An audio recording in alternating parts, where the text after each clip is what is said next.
Now, what happens when they get to campus? What happens when they are, even before that, I should say, one more thing. When we're checking out college campuses, assuming, let's say it's not, Yeshiva University, we're going to Baruch College, we're going to Columbia, we're going to NYU, we're going to wherever we're going, it is, I think, critically important to make sure that when you're, touring the campus, you're talking to a college rep from the campus, ask them, how many anti-Semitic incidents have taken place on this campus? What happened when there was an anti-Semitic incident? What's the pro-Israel community like? How strong is the Jewish community? Make the campuses aware that this is something that the incoming student class, or the potential incoming student class, cares about. Make them aware that this is not something that we are going to tolerate if this does happen. We want to make sure that our students are protected, and we're holding you as the university representatives, faculty, administration, accountable for the protection of our kids, just like you would for the protection of all the kids on college campuses. I would also say that very often parents will ask us, oh, my kid wants to go to Columbia University, and I heard it's a lot of, bad things that are happening there, or, UCLA and there are bad things happening there. Shouldn't I send them, to a different school? And from our perspective, we would say no, because we want more pro-Israel students there. We want to make sure that the pro-Israel and Jewish community is stronger on that campus, right? I think if we cede the field, right, to the other side, where is our voice? Where is the voice for all the students who are there? And so these are things that I think are important to make sure that we're doing even before the kids go to campus. Now, again, I started this. I'll start now. What happens when they get to campus, right? They're on campus now. They're at whatever university they're at, and they're starting their first day, their first week. What's the environment like? What is the network like for them? If you take any of the, I would say, major college campuses that are out there that we've all heard, even some of the smaller ones that we might not be aware of that are in, somewhere in the United States, in a village, in a town that we probably never, knew existed. Chances are there is some kind of Jewish student life, whether it's called the Hillel, whether it's called the Jewish Student Association. There is, for the most part, I would say, some kind of network that already exists on the campuses.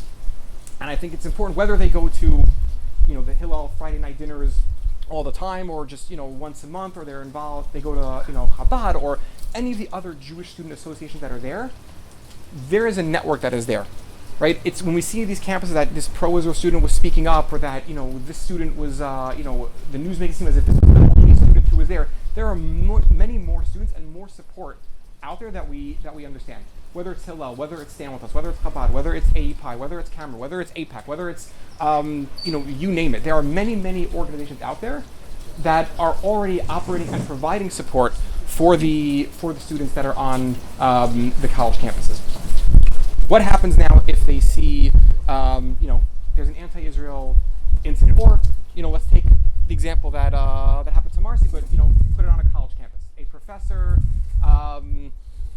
is there and starts making comparisons about the Holocaust, or starts saying things that, Israel's this racist apartheid state, or you feel as a student that because you spoke up and responded to what the teacher was saying, you are now feeling that your grade might be lower because that it might be hurting your, My kids have mentioned that. Sorry? My kids have mentioned that. Yeah. I'm Frida's mom. She had mentioned that. That she felt that. That she felt, she said, I don't know if it was her or Raquel, that, if I say anything, am I going to get a lower grade now? Maybe I should just not say anything. Right. It's going to affect my GPA. Right. No, this is a fear that we've heard some saying. By the way, I want this to be a conversation. I don't want to just talk at you. I want this to be a conversation. So if something you feel is important to say, or you want to comment on something, or like now you feel something was said, relevant, You definitely, mentioned it and it happened. 100%.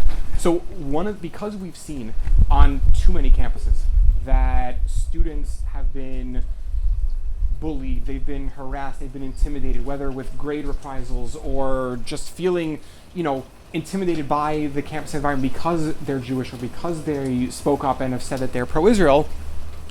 We've now created a legal division where we have the ability to, take the information from the student. They can file a claim. They'll talk to someone, a live person, even though the form is online. They will be put in touch with an attorney on a pro bono basis who will help them, who will guide them, who if need be will go with them to the administration or take actions on his or her behalf so they don't have to feel like they're now out in the public and they don't want to, sort of be, that student who is, now everyone's talking about and they want to sort of be a little more behind the scenes. Yeah.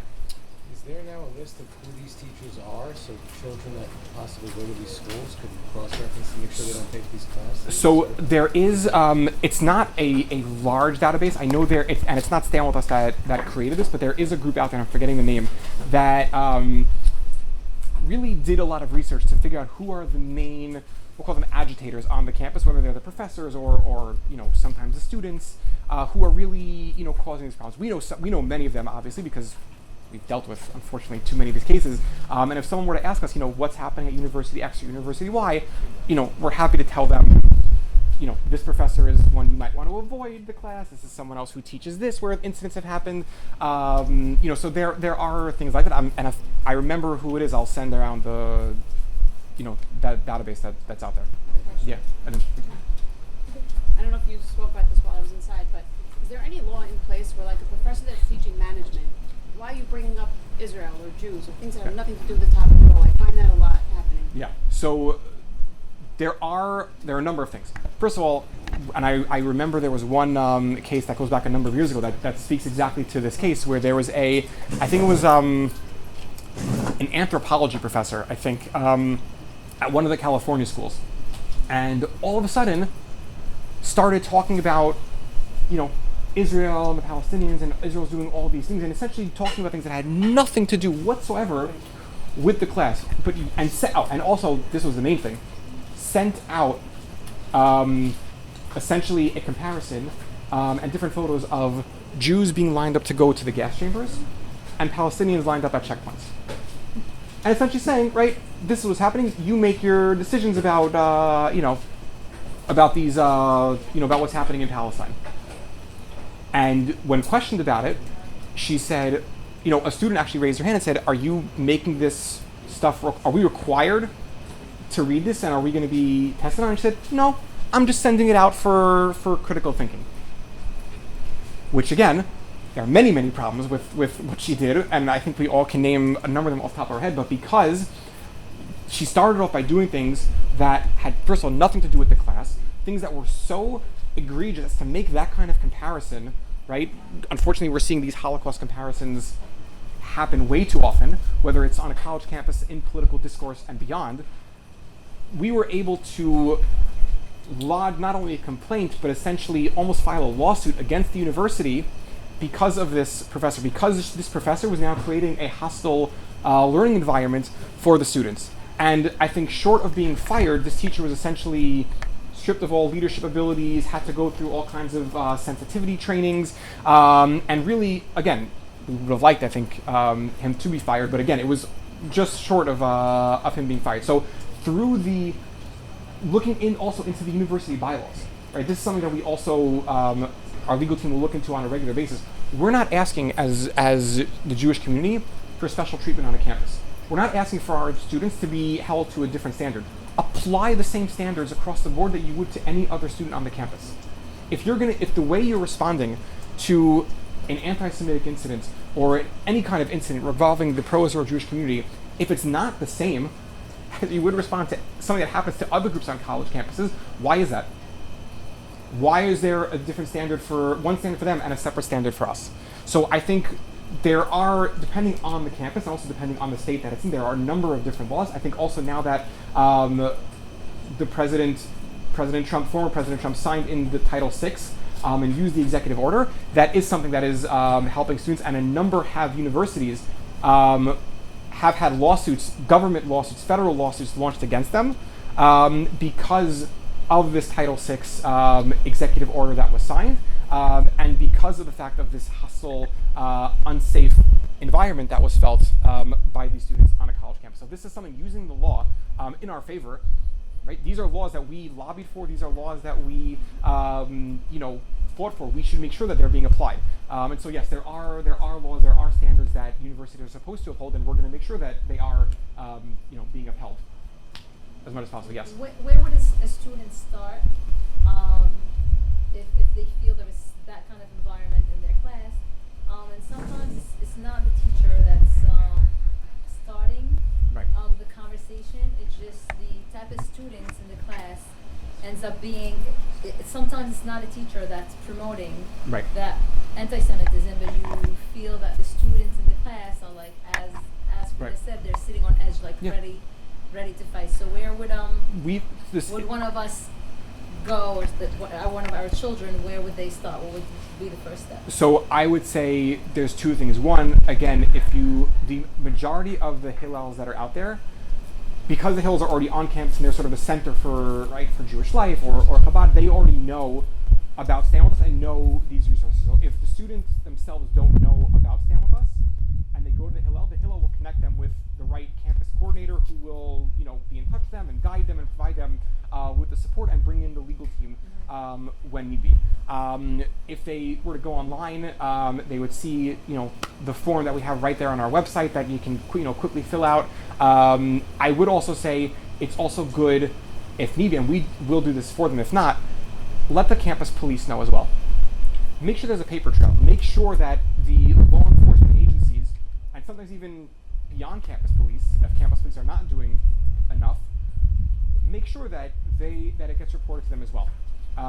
And the same things that apply to the faculty and sometimes even to the administration when they're the ones who are the agitators, applies to the students as well. There have been students who have been suspended. There have been students who have had severe repercussions brought against them because of what they did. Now, I will say also, and this is sometimes where it gets a little tricky and sometimes we feel, we wish we can do more, but there is this law called the First Amendment, right? Where, unfortunately, for us, hate speech is protected speech, right? You have every legal right in this country to be a racist, to be a bigot, to, say discriminatory things in many ways to, anyone you want.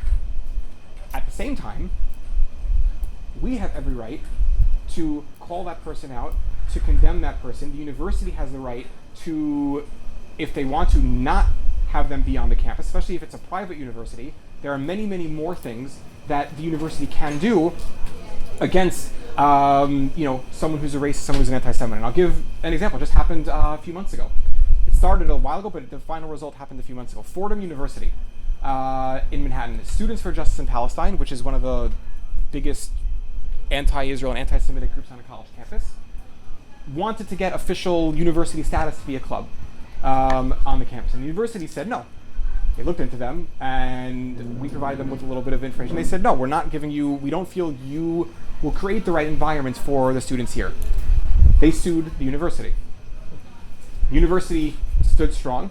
We helped them, and a few other groups helped them behind the scenes. We filed a number of court papers, an amicus brief. The judge actually cited our amicus brief as part of his decision that essentially said, no, the private university has and I think it could even be applied in some ways to public universities, if they feel that there is an unsafe environment that is going to be created from this group, they as a university have a right to protect all the students, and therefore they denied club status to official club status to this to Students for Justice in Palestine, which I think can have major ramifications when they try to apply to other universities, and it can.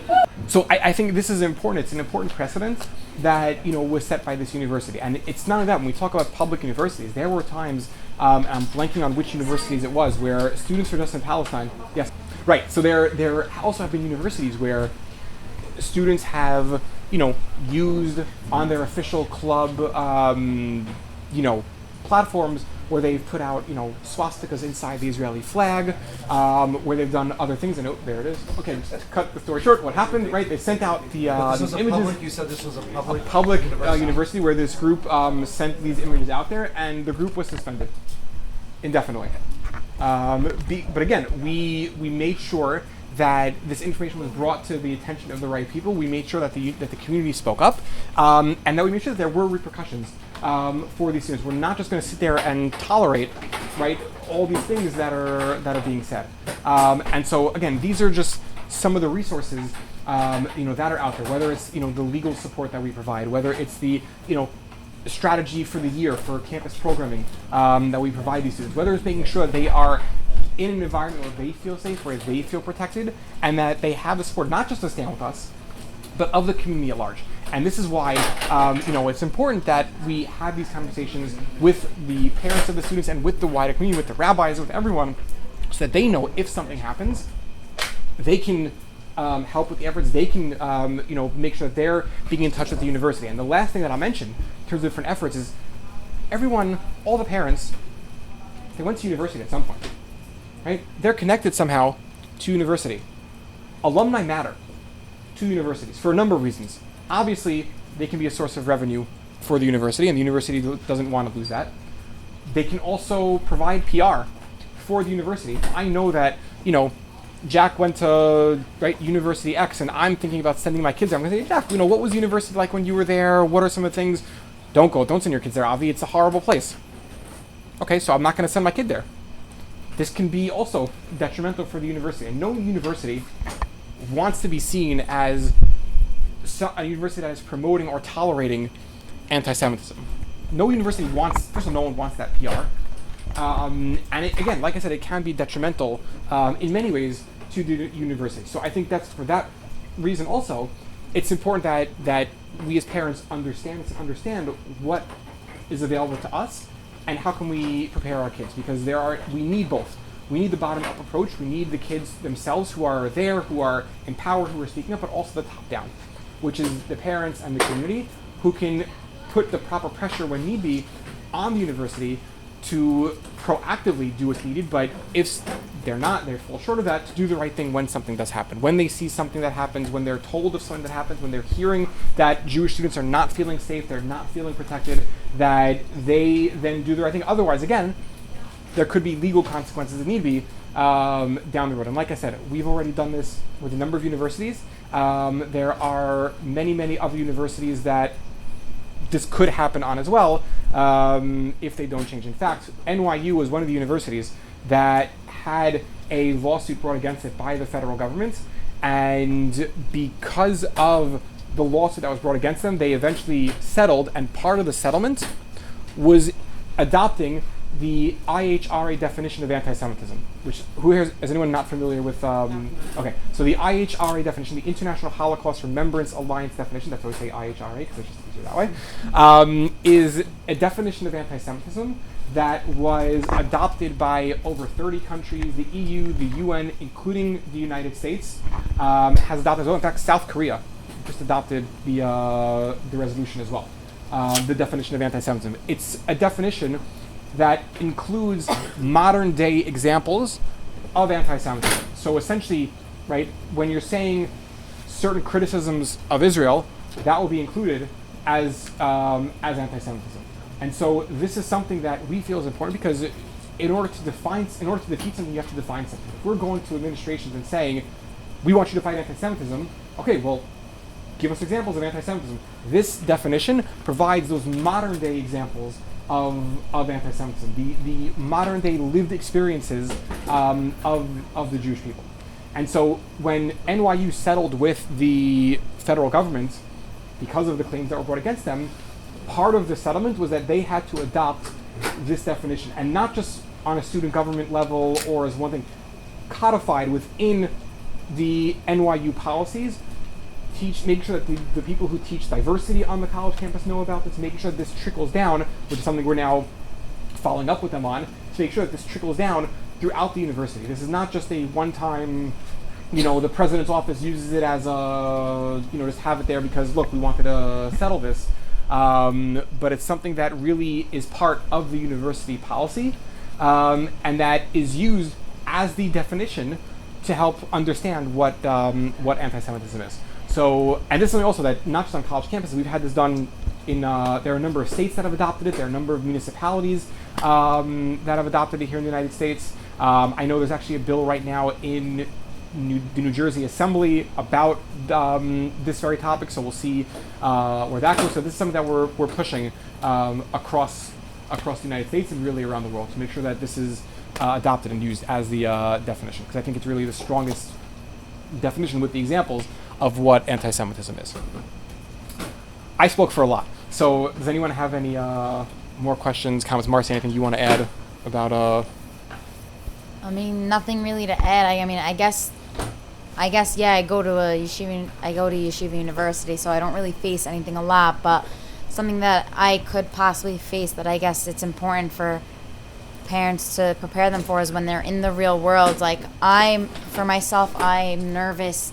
The women's campus is in the middle of New York. We're in Midtown, and there's a lot of things going on there, and a lot of scary things that we might witness. There's people who will constantly get alerts, like, make sure you're walking with a friend, because they're, like, there's people who are saying things and whatever, and make sure you're not, like, or try, and, like, there's security there, but I think it's having someone and being able to, like, just call, like, a parent and get that support from them and say, Mom, Dad, I'm experiencing this. I'm seeing this in the streets. What do? I'm scared. I think it's important for you guys to have the proper tools in order to know what to say to your children when they're experiencing these things, and so that it'll better teach you and it'll better teach them, and I think it'll just build the confidence a little bit more. So that's just something that I... Also, it's important that you guys understand how much your kids can do with your support. He brought up NYU. The NYU lawsuit brought by the federal government was the result of the Syrian community, more specifically one girl within the Syrian community, Adela Kolhab, who was president of the NYU Realize Israel organization, and when she saw what was going on the NYU campus, flag burnings, physical attacks, she came to her parents first. They were the first person she called, and she said, Mom, what do I do here? And her mom said that, you know what, stand up, I'm going to be here with you all the way. They reached out to the rest of this amazing community that we have, and now we saw federal law change because of her, and because of this community, and because of the power that a parent's support has for any student on a campus.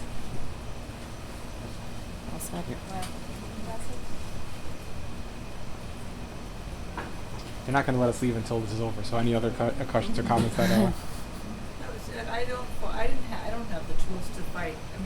To fight for Israel. I'll give you an example. I'm on my Instagram and I follow some of my teachers that I follow, and one teacher was pro-Palestine. Everything he was saying, and I kept on ignoring it and listening to the phone. I said, I can't take it anymore. I made a few comments to him, and he gave me a whole long thing about the Romans and the this and the that. I go, what the hell is he talking about? I don't know what I'm talking about. Like I need to educate myself enough to have answers for him. Yeah. Because So I would disturbed. say a few things on that. First of all, definitely go to our website and check out, and if not, I can send you a link. We have something called Israel 101, which really goes through a lot of these things that you're talking about, Israel pocket facts, and even something like this, which really goes through a lot of things. No problems. Can I get that? Sure. Thank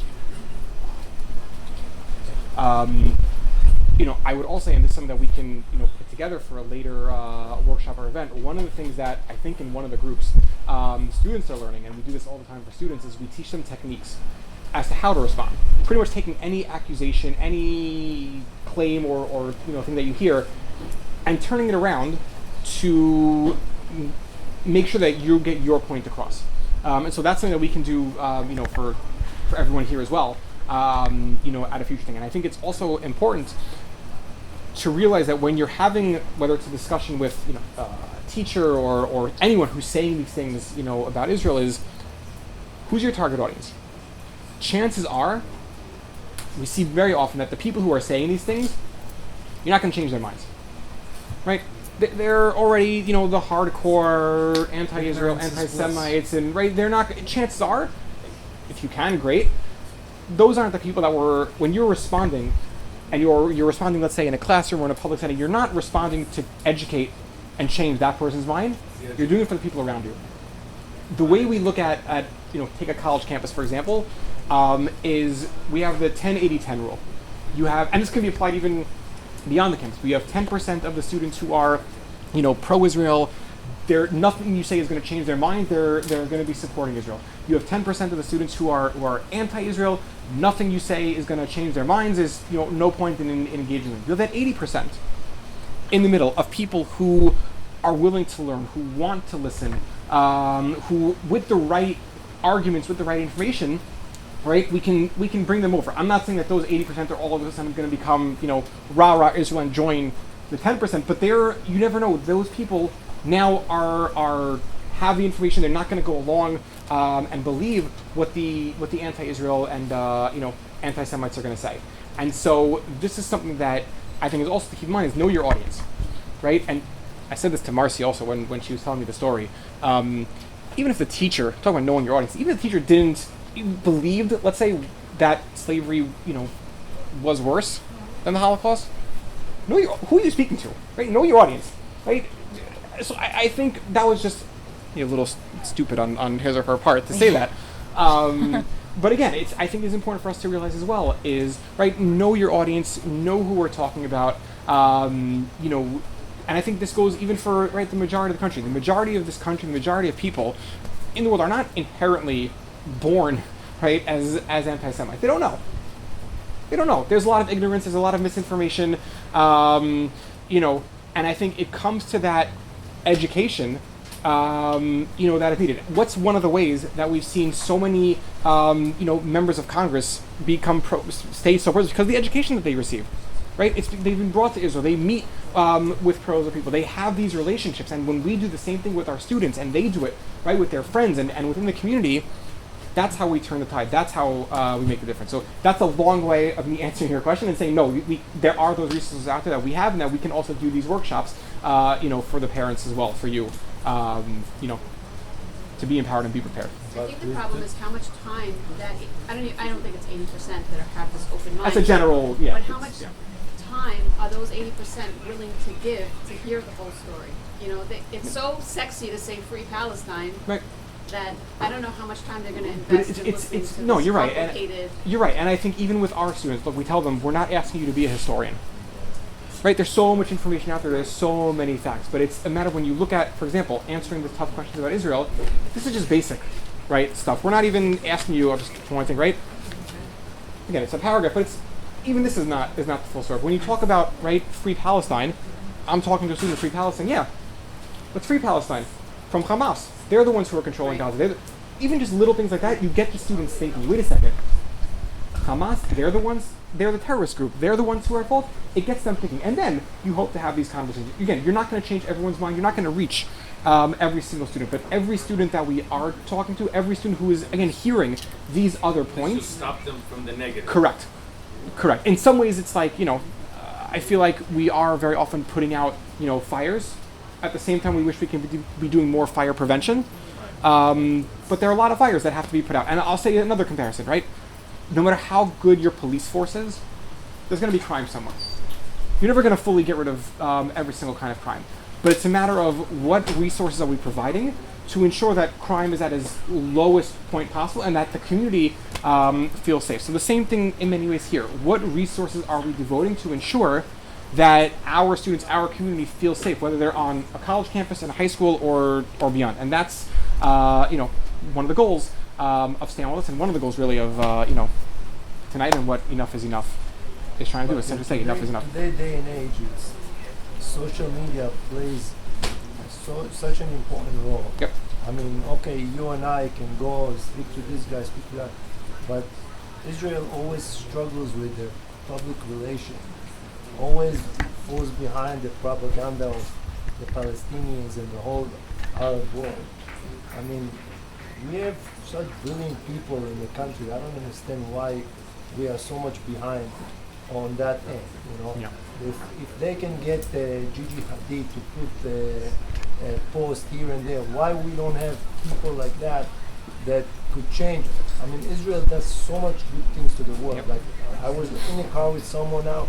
He get a phone call from one of his clients, and she said she's from Greece. She said, that Israel came now to help Greece.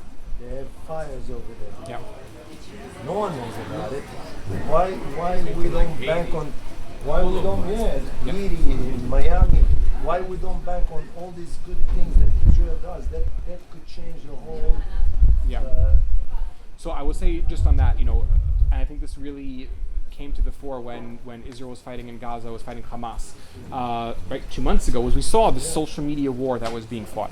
So one of the things that Stay On With Us did is, and there's a lot, I'm not saying this was the be all and end all, there's a lot more that needs to be done, but we created a situation room in our office in Israel where we were able to put out information, put out posts. We had volunteers. We engaged in a 1 week period over 100 million people around the world, including there was someone, a Canadian member of Parliament, actually shared one of our posts and called out Prime Minister Trudeau, essentially saying, right, where are you? Why aren't you saying anything about what's going on? I think within 36 hours he commented and said something.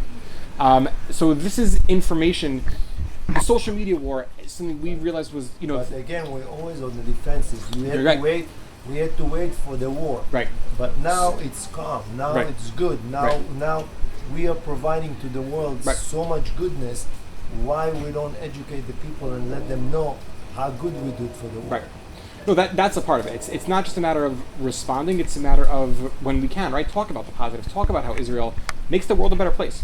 I Right. think they talk about it. I think the response is just vanilla to them.